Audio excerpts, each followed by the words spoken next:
So, hello everybody, and today I'm going to do an unboxing of a game that I just recently found out about. It's SpaceCorp 2025 to 2300 AD by John Butterfield. John Butterfield is the person who also created the Voyages of the BSM Pandora, of which I only have a self-made print and play version, but which is a very old game. It's from the early 80s. So he's still alive and kicking, obviously, because this is a new game that was funded through the GMT Games P500 page only last year. And I got this straight from the United States. And why did I get this? Well, its solitaire suitability is 9, as you can see here, because this is a game of, I would say, space exploration, and it takes leaving Earth to the next level. So in leaving Earth, what you do is you have to build your spacecraft, you have to experiment, are they viable? Is the research you did good enough for the thing to actually take off? But here you have overcome this. So basically you do have spaceships, and now it's a question of expanding the exploration across known space and going to boldly go where no one has gone before. Oh, look, and it's actually inspired by SpaceCorp, the first book in the Galactican series by Einar Fuglsang, available from Amazon.com. Well, that's interesting. And this game wasn't on my radar. I actually didn't even know that it existed, but I found it mentioned in my Facebook group for solo board games. And then I did some research and I watched a couple of playthroughs, one by Jeff, and it's a really good one. And I was hooked. I don't want to call it a worker placement game, but it's a space exploration game which is card driven, and it is multiplayer but is also soloable. And a lot of GMT games are soloable. For example, the Coin series. And I remember buying Fire in the Lake and punching out what I needed for the first scenario. I set up the board. I looked at the bots, the so-called bots that you have that will take over the other player roles, and I was like, I'm not going to play this. So I basically packed it all up and I sold it straight away. And I'm somebody who actually does flow charts and process charts as part of her job, so I'm quite used to living with them, making them happen, and so on and so forth. But I just realized that I just didn't want this. So this game is different in that you do have an AI driven, well, it's not really an AI, or I guess it is, but the bot is very, very different, and it is written in such a way that solo play is very, very easy.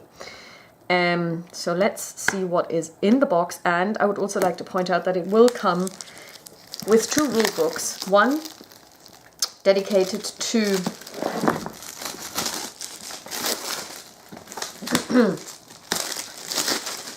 solo play and one to multiplayer. So it's not just one rule book, and solo play finds its space on pages 157 to 158, but it does have its own rule book. And it comes with boards, so it's a mounted board game, and I'm afraid that the glare will probably stay. So, and also, I mean, I really have to say I like the detail on the box. New box smell. Okay, so we've got the solo rulebook, new game smell, and the multiplayer rulebook. So, and this is not high gloss paper, but it's full color print. It clocks in at 27 pages, and then you've got optional error situations. The rulebook for multiplayer is 23 pages long. You have player sheets, which are very important, and I think you have plenty of them. You have 2, which is where you've got 4.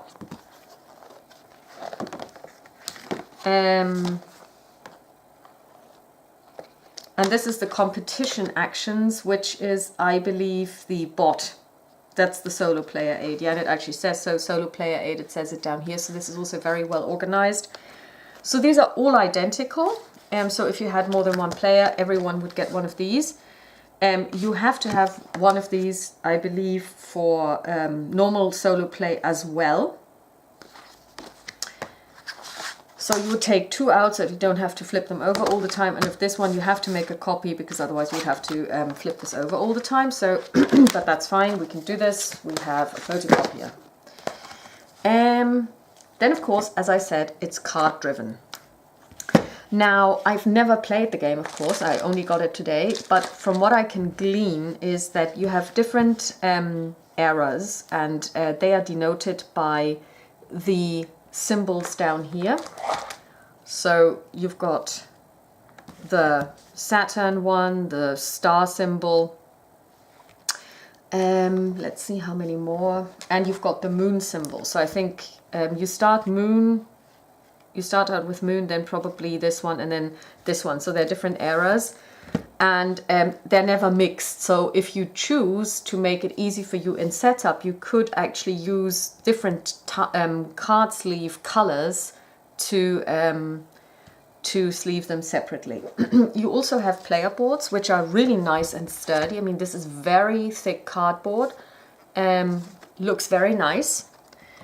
And you can see again, these are the eras. So this is Saturn and the star, and this is another one.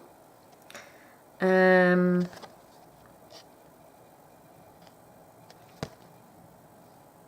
one of them is the beginning. I guess it's this one, and this one is then the advanced one, I believe. We also have these cards, the game deck. They're also game decks, so the backs are identical. No, these are progress cards, so these are different. Okay, I don't know what about these ones. Oberon Titania. And of course, you know, everyone who's ever read Shakespeare or seen the play will know what this is about. Here you've got your wooden, not meeples, but indicators, tokens, baggies.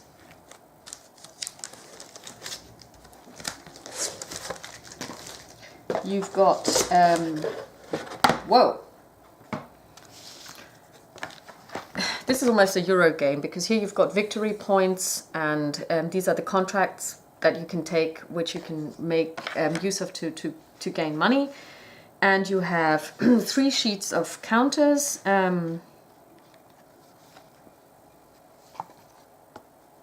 There's even a spare one, I like that. They look very good. The die cut is good as well. Yeah, it's all really nicely aligned. Very good quality, again, really thick. Of course, for this you will, or I will, get one of my one of my token trays out. And last but by no means least, we've got 2, and this is nice. They come in separate Ziplocs. We've got 2 boards, and I don't know how big they are. I don't know if I can even show them to you without having to lift the camera, which I wouldn't do.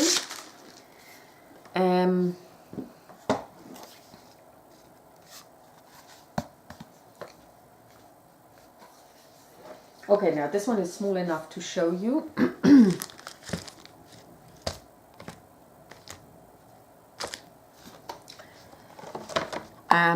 And this is Earth. Here you've got Luna, the moon, Luna Lagrange 0.4, Lagrange 0.5, Solar, Halley's Comet. You've got Mars over here with his 2 suns. Of course, the 2 moons, Deimos and Phobos, are named after the 2 sons of Mars.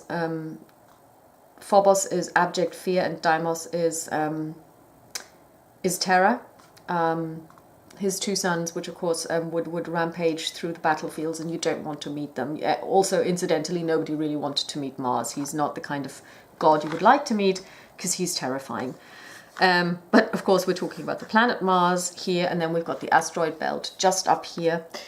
Down here we've got, I don't know if you can see this where my finger is, this is Sisyphus. And yeah, and this is basically more of the inner solar system. And over here, of course, we have, and you can't see that, we have the sun herself. Being German, the sun is female, the moon is male. Of course, in English, you would refer to the moon as he, and the sun, the moon is she, and the sun is he. But for me, it's a him, and this is a her, this is a him. That is the first one. That is the I don't know what you call it, but probably the lunar. And then you turn this over as you progress through the eras, and then this is used for different research events or research abilities that you get throughout your time in space. And the other one is space a little bit more expanded, and you add this board so it becomes quite big, so it has a large footprint. And here we are.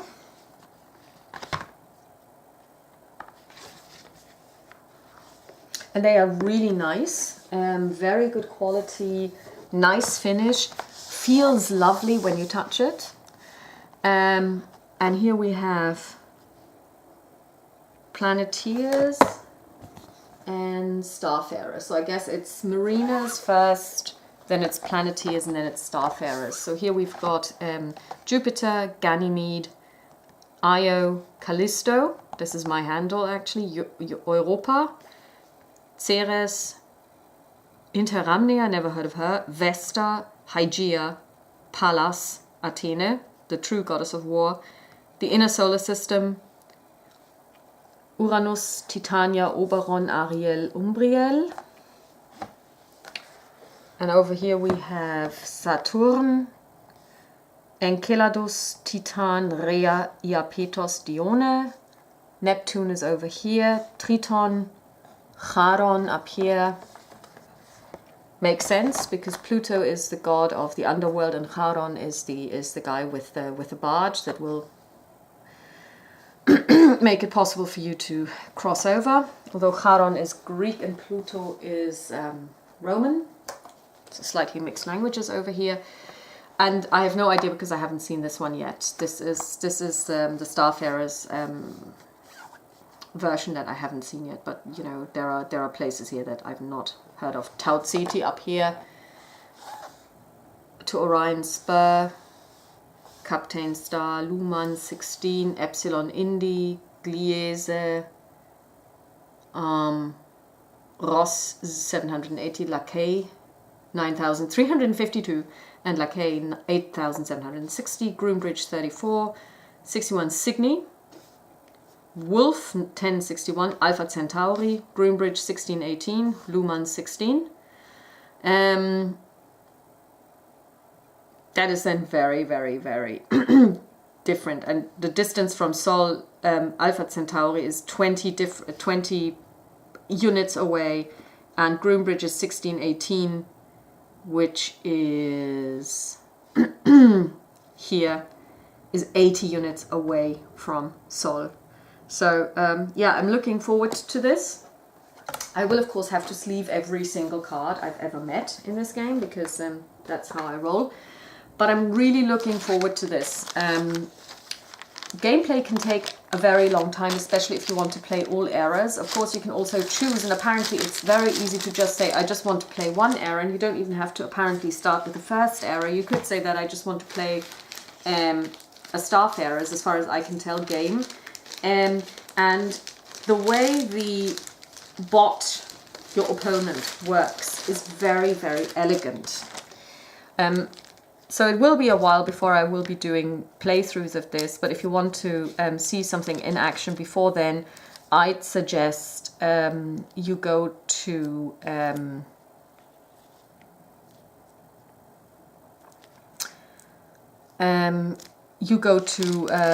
YouTube and you watch Jeff's channel. He does a very, very, very good, but also very long playthrough of this game.